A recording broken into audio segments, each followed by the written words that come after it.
بسم اللہ الرحمن الرحیم۔ السلام علیکم۔ غصہ کرنے کے 8 خطرناک نتائج۔ نمبر 1، غصہ صحت کو تباہ کر دیتا ہے۔ نمبر 2، غصہ ایمان کو خراب کرتا ہے۔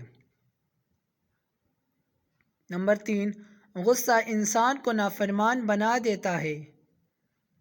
نمبر 4، غصے کے وقت شیطان حاوی ہو جاتا ہے۔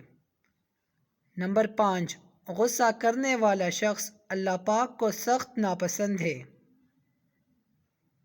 نمبر 6، غصہ انسان کو جنت سے دور کرتا ہے۔ نمبر 7، غصہ انسان کو کامیابی سے روکتا ہے۔ نمبر 8، غصہ بے وقوفی سے شروع اور ندامت پر ختم ہوتا ہے۔ ویڈیو پسند آئی ہو تو لائک کیجیے اور چینل کو ضرور سبسکرائب کیجیے۔ شکریہ۔